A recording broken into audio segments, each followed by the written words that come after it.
10.2 का जो intro part था बता दिया था, इसमें एग्जाम्पल कवर करेंगे, लेकिन 1 मिनट आपका लूंगा कि एक चीज बताऊंगा केवल, उससे काफी कंसेप्ट क्लियर हो जाएंगे और 10.2 के काफी क्वेश्चंस हो जाएंगे। सपोज एक वेक्टर है, उसकी कंपोनेंट फॉर्म ये है कि 2i cap plus 3j cap plus 4k cap. तो ये फील आ रहा है इस वेक्टर को, अगर ये मैंने वेक्टर लिखा तो इसकी फॉर्म कैसी क्या होगी, इसको जरा समझिए।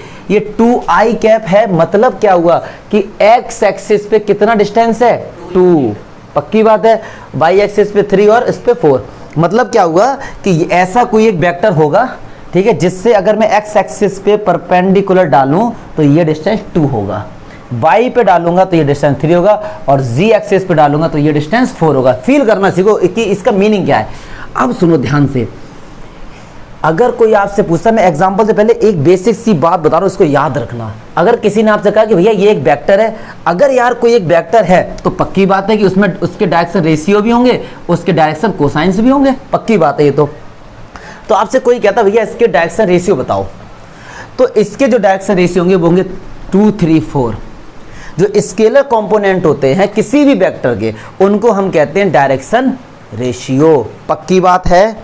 तो ये 2, 3, 4 क्या हो गए, इनके डायरेक्शन रेशियो हो गए। अब कहते भाई कि इस वेक्टर का डायरेक्शन कोसाइंस बताओ, मतलब आपसे कहा गया एल बताइए, एम बताइए और एन बताइए, क्लियर है। तो ये अब प्यार से समझेंगे, एल निकालने का तरीका होता है, हम लोगों ने ये प्रूफ किया है ये चीजें, अगर आपको इंट्रो पार्ट में याद आ रही हो। और ये सी क्या है, ए बी सी, ये सब क्या डायरेक्शन रेशियो। तो ए कितना है 2, और देखिए ये आर वेक्टर, मतलब ए वेक्टर आ जाएगा यहाँ पे, क्योंकि आर होता था पोजीशन वेक्टर, तो यहाँ पे ए दिया गया तो ए लिख देंगे। तो मतलब कभी भी किसी भी वेक्टर का डायरेक्शन कोसाइंस फाइंड करना है, ठीक है सर। तो देखिए अब इसका मॉडुलस क्या होगा, रूट के अंदर 2 का स्क्वायर 4, 3 का स्क्वायर 9, 4 का स्क्वायर 16, चमका तो 29 हो गया। तो इसका क्या हो जाएगा 3/रूट में 29 और 4/रूट में 29। क्लियर है। किसी भी वेक्टर का अगर भाई डायरेक्शन रेशियो पूछा गया तो वो इसके स्केलर कंपोनेंट होते हैं, वो डायरेक्शन रेशियो होता है। और पूछा जाए कि इसी वेक्टर का डायरेक्शन कोसाइंस बताइए, तो जो ए बी सी होते हैं, मतलब जो हमारे डायरेक्शन रेशियो होते हैं, उनको लिख दो और किससे डिवाइड कर देंगे, इसके मैग्नीट्यूड से। और मैग्नीट्यूड निकालने का तरीका यही तो होता है अंडर रूट के अंदर, यस और नो, पक्की बात है। अब भाई जो बात बताने जा रहा हूँ प्यार से समझना, बहुत ज़्यादा प्यार से। कोई भी अगर वेक्टर है तो i का कोफिशिएंट, j का कोफिशिएंट और k का कोफिशिएंट डायरेक्शन रेशियो होते हैं, ठीक है। अब देखो मैं एक बात लिखता हूँ, मैंने अब एक वेक्टर लिखा 2/रूट में 29 i कैप, 3/रूट में 29 j कैप प्लस 4/रूट में 29 k कैप। मैंने आपसे कहा कि ये एक वेक्टर है, ए वेक्टर, पक्की बात है, सही बात है, ध्यान से सुनना। अब लॉजिक है, मैंने कहा भाई डायरेक्शन रेशियो बताओ, मैंने क्या बोला, डायरेक्शन रेशियो बताओ। तो आप कहोगे सर 2/रूट में 29, 3/रूट में 29 और 4/रूट में 29, यही बोलोगे क्योंकि मैंने अभी यही बताया था। बस यही लॉजिक, इस लॉजिक को बस समझ लो यार। ये वेक्टर को देखकर सबसे पहले ये चेक करो क्या ये यूनिट वेक्टर है, क्या ये यूनिट वेक्टर है। और यूनिट वेक्टर चेक करने का तरीका क्या है कि इसका मैग्नीट्यूड निकालो, अगर 1 आ जाए तो वो क्या है, यूनिट वेक्टर है। तो भाई चलिए इसका मैग्नीट्यूड निकालते हैं। तो रूट के अंदर 2 का स्क्वायर 4 और रूट 29 का 29, 3 का स्क्वायर 9, रूट 29 का 29, 4 का स्क्वायर 16। और आप देख रहे होंगे कि आंसर आया 29/29, मतलब 1 आ गया। मतलब ये कैसा वेक्टर है, आप चेक कर सकते हो ना किसी भी वेक्टर को। अगर किसी ने आपसे कहा भैया चेक करो कि वो यूनिट वेक्टर है, तो उनके जो भी स्केलर कंपोनेंट्स हैं उनका मैग्नीट्यूड, हम लोग उस वेक्टर का मैग्नीट्यूड निकाल देंगे। अगर मल्होत्रा ये यूनिट वेक्टर है तो पता है क्या होगा, 2/रूट में 29, 3/रूट में 29, 4/रूट में, ये डायरेक्शन रेशियो नहीं होते हैं, ये डायरेक्शन कोसाइंस होते हैं। बस ये याद रख लो बस। अगर यूनिट वेक्टर नहीं है तो स्केलर कंपोनेंट होंगे डायरेक्शन रेशियो, अगर यूनिट वेक्टर है तो इसके स्केलर कंपोनेंट क्या होंगे, डायरेक्शन कोसाइंस होंगे। ये याद कर लो, समझ लो, क्योंकि इसका 3D में तक यूज है, 3D में भी यूज है इसका, जो आगे हम लोग क्वेश्चंस करेंगे उसके। तो ये मैं एग्जांपल से पहले ये मैं बेसिक चीज़ आपको बता रहा था, और आप लोग को ये चेक करना है कि सर कैसे, कि यूनिट वेक्टर की ये कैसे डायरेक्शन कोसाइंस है। तो ये नॉलेज वाली बात है, मैंने सब इंट्रो पार्ट में बताया था। एक बात सुनो, ये मैंने इस वेक्टर के 2, 3, 4 क्या है डायरेक्शन रेशियो, क्योंकि ये यूनिट वेक्टर नहीं है, क्योंकि इसका मैग्नीट्यूड 1 नहीं है। तो अब जब ये 2, 3, 4 डायरेक्शन रेशियो, तो सर डायरेक्शन कोसाइंस कैसे निकालेंगे, डायरेक्शन कोसाइंस तरीके से निकालेंगे। और मैंने आपसे बोला था कि डायरेक्शन रेशियो होते क्या है, डायरेक्शन रेशियो ऐसे 3 नंबर होते हैं जिनका डिवाइड उनके डायरेक्शन कोसाइंस से करें आंसर सेम आता है। अभी करके देखते हैं। इस 2 का डिवाइड इसके साथ करो, 2/2 रूट में 29। इस 3 का डिवाइड इसके साथ करो। आप देख रहे होंगे हर केस में आंसर एक ही आ रहा है, हर केस में आंसर, इससे ये कैंसिल हो गया, इससे ये कैंसिल, तो √29 √29 और √29 आ रहा कि नहीं आ रहा भाई? ठीक है। तो बस जो फाइनली ज़्यादा डीप में इसलिए मैं थोड़ा बहुत बता देता हूँ क्योंकि मन नहीं मानता है, क्योंकि नॉलेज के लिए पढ़ो, नंबर के लिए मत भागो यार। लेकिन ये फिजिक्स का सारा कंसेप्ट है। बट अगर नंबर वाली बात है तो इतना याद रखो कि नॉर्मल वेक्टर है तो 2, 3, 4 डायरेक्शन रेशियो होंगे, अगर यूनिट वेक्टर है तो ये क्या होंगे, डायरेक्शन कोसाइंस होंगे। क्लियर है? इतना याद रखो अगर नंबर वाली बात है केवल। ठीक है, नॉलेज वाली बात करें तो बहुत हम लोगों ने पढ़ा है। क्या डाला? Find the value of x, y and z so that the vector a and b are equal। देखो बहुत ही बच्चों वाला क्वेश्चन है, आप भी बच्चे ही हैं, खैर मैं भी अभी बच्चा ही हूँ। कहाँ यार, अभी मैं 19 का होके 20 में लगा हूँ।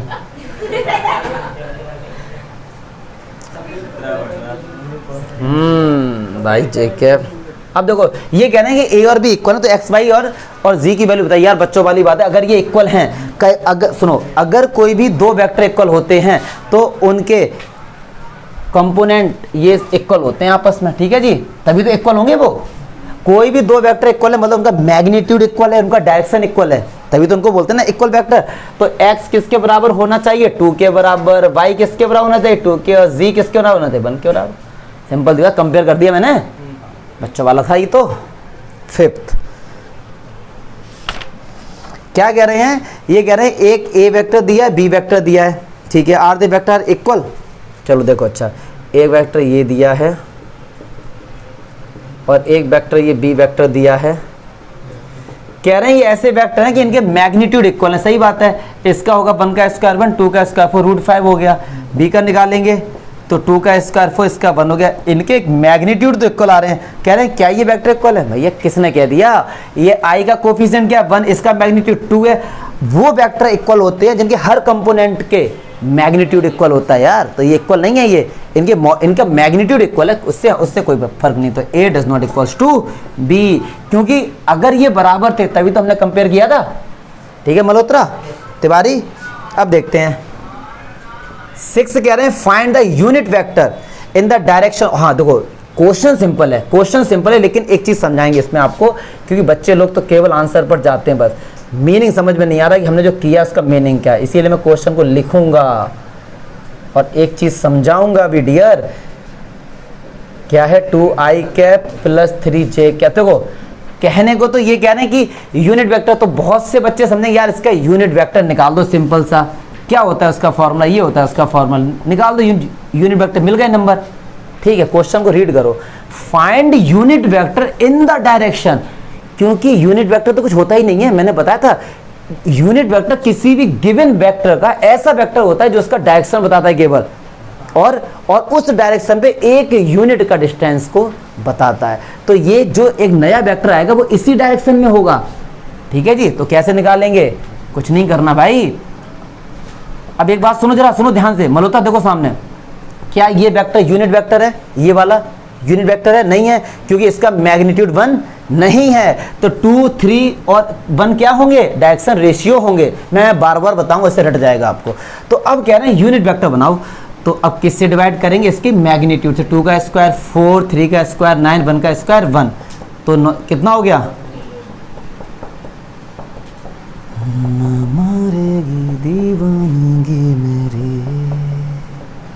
अब ये कैसा वेक्टर आ गया, अब ये वेक्टर क्या हो गया, यूनिट वेक्टर हो गया ना। क्या है, डिवाइड करके पता चलेगा, तो गधे ही रहोगे, रुक जाओ। ये यूनिट वेक्टर निकालने का फॉर्मूला ये होता है ए वेक्टर तो ये लिख दिया और मैग्नीट्यूड से डिवाइड कर दिया तो आ तो गया यूनिट वेक्टर। निकाल लो इसका मैग्नीट्यूड 1 ही तो आएगा। तो अगर ये यूनिट वेक्टर है डियर तो ये क्या है फिर डायरेक्शन रेशियोज हैं। क्या है ये डायरेक्शन रेशियोज है। अगर नहीं होते तो डायरेक्शन कोसाइंस हैं। ज़्यादा भावना बह गया। और 2 3 1 क्या है डायरेक्शन रेशियोज हैं। क्योंकि अगर ये यूनिट वेक्टर है तो डायरेक्शन कोसाइन एल एम। देखो ऐसा क्वेश्चन में पूछा नहीं था, हम लोग बार बार करेंगे तो उसे प्रैक्टिस में आ जाएगा। यस दिक्कत हो रही कुछ बैठने में, पीछे गद्दा रखो, लेटो तुम लेटो। अरे मैं बीच में लो ही सुनाऊंगा। Example 7 most important. देखिए क्या क्या बोल रहे हैं भारती पाल, देखो लाल कह रहे हैं फाइंड अ वेक्टर, एक ऐसा वेक्टर फाइंड करना इन द डायरेक्शन ऑफ वेक्टर। एक वेक्टर ये है, इसके डायरेक्शन में एक वेक्टर फाइंड करना है। एक बात सुनो ध्यान से, कह रहे हैं कि ऐसा वेक्टर, अभी मैंने आगे का पढ़ा नहीं है, आधा क्वेश्चन पढ़ा है। कह रहे हैं कि ये एक वेक्टर है, इसके डायरेक्शन में एक और वेक्टर फाइंड करो।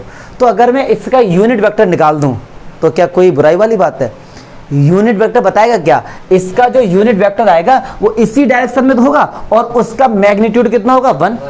तो मतलब अगर मैं यूनिट वेक्टर निकालता हूं इस तरीके से तो ए वेक्टर क्या आई माइनस 2j अंडर रूट 1 का स्क्वायर 1 माइनस 2 का स्क्वायर 4। तो क्या इसे मैं ऐसे लिख सकता हूं? यस और नो? ये एक ऐसा वेक्टर आया, ध्यान से सुनो जरा, ये एक ऐसा वेक्टर आया जो इस वेक्टर के डायरेक्शन में है और इसका मैग्नीट्यूड क्या है 1। इसका मैग्नीट्यूड क्या है 1। तो आगे कह रहे हैं कि find a vector of in this direction that has magnitude 7। कह रहे हैं एक ऐसा वेक्टर बताओ जो इसके डायरेक्शन में हो लेकिन उसका मैग्नीट्यूड क्या हो 7 हो। हमने एक ऐसा वेक्टर बना दिया कि इसका जो डायरेक्शन है इसी के डायरेक्शन में लेकिन मैग्नीट्यूड क्या है 1। तो अगर हम 7 का मल्टीप्लाई कर दें तो कोई बुराई वाली बात है क्या? कर दो भाई 7 का मल्टीप्लाई। तो बस 7/√5i माइनस 2/√5j, ये हमारा एक ऐसा वेक्टर हो गया जो इसी डायरेक्शन में होगा जिसका मैग्नीट्यूड 7 2 जा 14। गुड। और आप इसका मैग्नीट्यूड निकाल लो, 7 आ जाएगा, निकाल के चेक कर लो। ठीक है, तो आंसर हमारा एकदम बढ़िया है। क्लियर है? अच्छा जी, एग्जाम्पल 8 कह रहे हैं कि find the unit vector in the direction of sum of this vector. अरे भैया क्या कह रहे हैं कि एक यूनिट वेक्टर निकालो जो जिसका जो डायरेक्शन है ना ए और बी वेक्टर के सम के इक्वल हो। तो इन दोनों वेक्टर को ऐड करो और उसका यूनिट वेक्टर निकाल दो। तो ये तो बच्चों वाली बात है ना भाई, कपिल है कि नहीं है? हाँ पूछूंगा अभी मैं। तो कह रहे एक वेक्टर ये है और एक नहीं, कपिल होशियार हो रहा है भाई, बस कपिल आज फीस लाना शायद भूल गया। ये कह रहे हैं कि इन दोनों का सम करो। देखो वेक्टर को सम करेंगे तो भी वेक्टर ही आएगा, इन दोनों को ऐड करके एक नया वेक्टर आएगा। मान लो सी वेक्टर है तो ऐड करो, और जब भी वेक्टर ऐड होते हैं तो उनके कंपोनेंट्स ऐड होते हैं। तो 2 2 4i प्लस 3j माइनस का 2k। कह रहे हैं इसका यूनिट वेक्टर निकाल दो। ये तो यार निकाल लोगे ना, यूनिट वेक्टर डिवाइड कर देना इसके मैग्नीट्यूड का। चलिए अच्छा, अब आगे बढ़ते हैं। अब आगे आप लोगों के लायक का क्वेश्चन जो हम लोगों ने अभी पढ़ा था, एग्जाम्पल 9 क्या कह रहे हैं कि write the direction ratios of the vector and hence calculate its direction cosines. देखिए जरा, एक वेक्टर ये है मल्होत्रा, देखो भाई आगे बहुत ही सिंपल है, वेक्टर को फील के साथ पढ़ेंगे। ये एक वेक्टर है तो कह रहे हैं डायरेक्शन रेशियो बताओ, डायरेक्शन कोसाइंस बताओ। क्या ये यूनिट वेक्टर है? चेक करो। चेक कैसे करेंगे? इसका मैग्नीट्यूड अगर 1 है तो यूनिट वेक्टर है, अदरवाइज नहीं है। तो भाई मैग्नीट्यूड निकालो, 1 का स्क्वायर 1 1 का स्क्वायर 1 4। क्या 1 आया? नहीं आया। तो ये यूनिट वेक्टर है? नहीं है। अगर ये यूनिट वेक्टर नहीं है तो i का कोफिशिएंट, j का कोफिशिएंट और k का कोफिशिएंट क्या होंगे? डायरेक्शन रेशियो, डायरेक्शन रेशियोज होंगे। तो a की वैल्यू 1, b की वैल्यू 1, c की वैल्यू -2। यस और नो? अब कह रहे हैं कि डायरेक्शन कोसाइंस बताओ। तो बहुत सिंपल फार्मूला है, L बराबर होता है a अपॉन जो भी वेक्टर उसका मॉडुलस, m होता है b अपॉन जो भी वेक्टर उसका मॉडुलस, n होता है ये। क्लियर है? तो a की वैल्यू क्या 1 और मॉडुलस कितना है? 2 2 4 6। b कितना है? 1/6। सी कितना -2, तो ये हमारे क्या निकल के आ गया, डायरेक्शन कोसाइन। चक्कर क्लियर है? हाँ क्लियर है। अब इनको मिला के जो वेक्टर बनेगा वो यूनिट वेक्टर ही तो होगा। ठीक है, अच्छा अब आपको चेक करना है कि भाई आपका आंसर सही है या गलत है। तो एक काम मैंने बताया था कि डायरेक्शन रेशियोज, क्या दिक्कत है? प्लीज़ एक्सप्लेन अच्छे दो, फिर कोई डाउट हो रहा है बताओ, पक्का? हाँ तो टेंशन वाला नहीं होना चाहिए, फिर मुझे ऐसा लग रहा है कि मैं शायद समझा नहीं पा रहा हूँ फिर। हाँ तो बोलो ना, कोई ज़रूरी तो नहीं कि आपको एक बार में समझ आ जाए। ठीक है, अच्छा जी, अगर ये यूनिट वेक्टर नहीं है यश, तो इन सब के जो स्केलर कंपोनेंट है वो डायरेक्शन रेशियोज होंगे। ठीक है, तो ये होगा डायरेक्शन रेशियोज। अब फिर कह रहे हैं कि डायरेक्शन कोसाइंस फाइंड करो, तो डायरेक्शन कोसाइंस फाइंड करने के फॉर्मूले हैं L equals to A B C है, तो A अपॉन जो भी वेक्टर है उसका मैग्नीट्यूड, B जो भी वेक्टर है उसका मैग्नीट्यूड, जो भी वेक्टर है उसका मैग्नीट्यूड। ठीक है, तो मैग्नीट्यूड निकालना आता है या बताऊं? पक्की बात है। तो A की वैल्यू 1 मैग्नीट्यूड √6, B की value 1 magnitude put the value get the answer.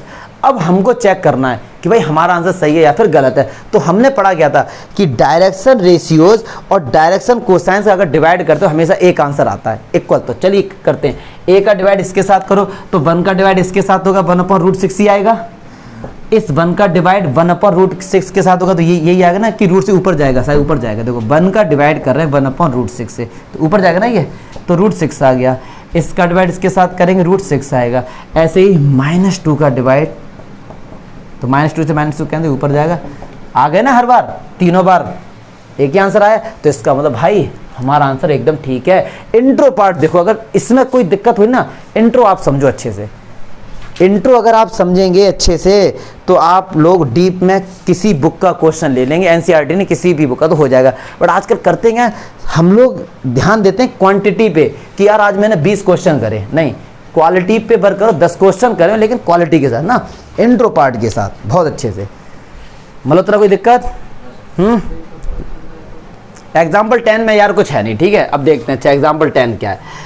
ये कह रहे हैं कि find the vector joining the points P and Q। अरे बहुत सिंपल है, देखो जरा, P के पॉइंट्स हैं 2 3 0 और Q के पॉइंट है -1 -2, तो कह रहे हैं directed from P to Q। और ध्यान से देखो भाई, ध्यान से देखो, कह रहे हैं ऐसा वेक्टर बनाओ जो P से Q पर जा रहा है। मतलब किसकी बात कर रहे हैं? PQ वेक्टर की। एंड में क्या रहा है? Q। तो Q के स्केलर कंपोनेंट माइनस करेंगे, तो -1 से माइनस करेंगे 2 i कैप, प्लस -2 से माइनस करेंगे 3 j कैप, प्लस -4 से माइनस करेंगे 0 k कैप। आ गया हमारा PQ वेक्टर। बताया था, प्रूफ भी किया हम लोगों ने बकायदा। अगर वो कहते QP वेक्टर फाइंड करो तो एंड में क्या रहा? P, तो P वाले से ये माइनस करें, 2 से माइनस करेंगे -1 तो ये +1 हो जाएगा i कैप, प्लस 3 से माइनस करेंगे j कैप, 0 से माइनस करेंगे तो k कैप। क्लियर है? अच्छा एग्जाम्पल 11, ये तो बच्चों वाला था, इसमें कुछ नहीं था। एग्जाम्पल 11 बढ़िया लग रहा है मुझे, सेक्शन फॉर्मूले पे इसमें क्वेश्चन अच्छे आते हैं। एग्जाम्पल 11 देखते हैं क्या कह रहा है। इसको प्यार से समझेंगे, बहुत से बच्चों को कंफ्यूजन होती है, फॉर्मूला याद होना अलग बात है, इसको देखेंगे। कह रहे हैं consider 2 points P and Q with position vector OP and OK। देखो अगर मैं इसको फील कराऊं कि भाई कैसा क्वेश्चन है ये, तो इस तरीके से होगा। पोजीशन वेक्टर की बात कर रहे हैं तो पक्की बात है कहाँ से होगा? ओरिजिन से। तो एक OP ये रहा, P पॉइंट ये रहा, तो ये कैसा वेक्टर है? 3a माइनस का 2b वेक्टर। एक क्या है? OQ वेक्टर, वो भी हमारा क्या पोजीशन वेक्टर, तो ओरिजिन से ही होगा A vector plus B vector. ठीक है जी। तो अब क्या है, find the position vector of a point R which divides the line PQ। Divides कर रहा है किस रेशियो में? एक तो इंटरनली है 2:1। अब सुनो, यहां से लोचा सुनो ध्यान से सारे बच्चे, इसमें एक प्रॉब्लम आएगी आपको। क्या ये कह रहे हैं? Divide the line P and Q in the ratio 2:1। Malhotra देख लो, ये P से Q कह रहे हैं तो P के पास 2 आएगा, Q के पास 1 आएगा। कह रहे हैं P टू Q, मतलब इस पॉइंट ने जो इसको डिवाइड किया P से Q 2:1, तो P के पास जाएगा ये, और ये R वेक्टर है, मुझे ये फाइंड करना है। क्लियर है? क्लियर है? तो फॉर्मूला ये होता था, अगर मैं फॉर्मूले को लिखूं तो MB vector plus NA vector upon M plus N। तो वहां पे A और B पता होना चाहिए था आपको, लेकिन हमें P हाँ पी एंड क्यू मतलब पी से लेके क्यू तक। अब ये बताओ P एंड P और Q को उसने 2:1 में डिवाइड किया है, तो अगर यहाँ से 2:1 नहीं लेगी, P पहले बोला ना, तो P के पास 2 आएगा, ये बताना चाह रहा हूँ मैं, ठीक है।